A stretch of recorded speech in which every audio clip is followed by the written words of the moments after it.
maraming dahilan kung bakit nagkakaroon ng high blood ng isang tao. In fact, ito isa sa kondisyon na konektado sa ating nutrisyon. No? So, unang-una, pagka meron tayong imbalance ng tinatawag nating balanse ng alat o ng asin or sodium at saka yung potassium. No? So, karamihan kasi sa doktor, sasabihin lang nila, oh, may high blood ka, bawasan mo yung pagkain mo ng asin. Actually, hindi lang yung asin ang nakakapagpadulot ng high blood, kundi yung pagiging imbalance ng asin at saka ng potassium. Ayun. So, yung potassium naman, makukuha natin yan normally sa mga prutas, no? Lalo na ang saging, yes. No? So, importante na balance yan.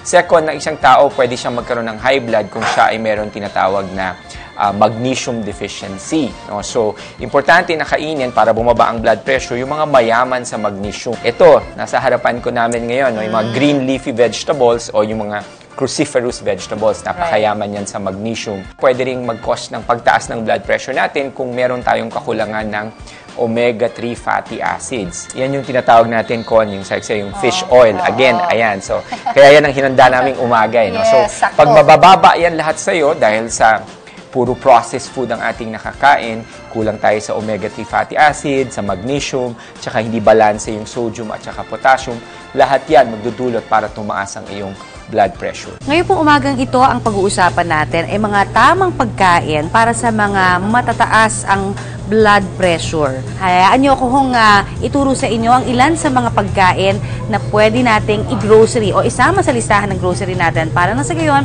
sigurado hong makakain tayo ng healthy. Tulad na lamang nito, ito pong avocado, syempre, alam naman natin, ito ho ay mayaman talaga sa monosaturated fats. Yung magandang klase ho ng fats, no, na sinasabi, maganda rin ho ito sa puso. Kaya talagang healthy hanggang makakakuha ho tayo habang in season.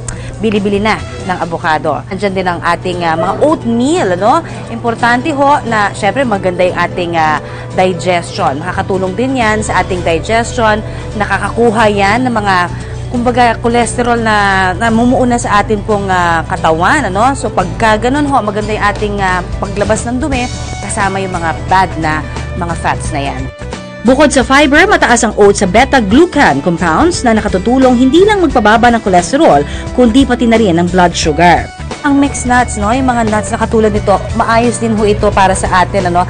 Ito naman ay talaga nakakatulong, just like I said, na mapababa ang ating blood pressure. Kailangan lang piliin lang din ho ninyo, ha. Huwag naman natin bibilhin yung mga nuts na punong-puno ho ng asin. Okay, as much as possible, yung ating hong bibilhin ay yung plain lamang, ha? Yun hong ating makakabuti naman sa ating pagpapababa ng cholesterol. Ang nuts nire-rekomenda basta kainin in moderation. Imbis na magpakabusog sa chips at iba pang junk foods, ito na lang ang kutkutin. At dahil kakambal nga ho ng mataas na blood pressure, ang sakit sa puso o yung pagkakaroon po ng mga atake-atake na yan, ano, importanteng alagaan din ho natin ang ating mga puso sa pagkain naman ng black olives. Ang black olives ho, tulad ng red wine, nakaka-impis yan ng mga bara-bara sa ating mga ugat. No? Kaya magandang kumain po tayo nito para na sa gayon, makakatulong din ho ito. Para kung medyo parang pakiramdam ho natin, naku, ang dami na natin kinain ng mga fatty foods.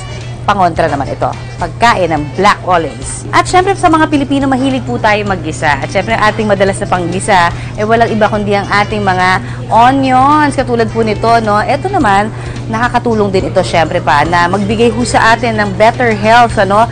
By means, of course, ito ay isang anti-inflammatory na pagkain.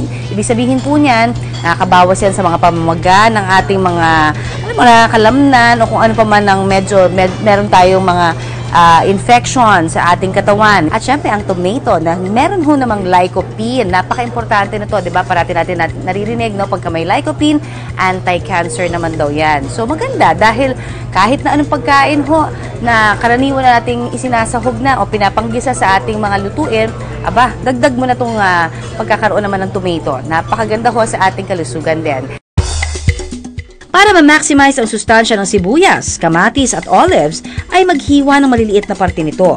Igisa at ihalo sa itlog na parang omelette at saka kainin. Perfect at healthy breakfast pa ito. Ilan lang ang mga pagkain ito sa maaaring isama sa inyong grocery list. Palitan na ang mga lumang nakagawian na kainin para naman maging ligtas sa cardiovascular diseases. Kahit pa busy, pwede pa rin namang maging healthy and happy.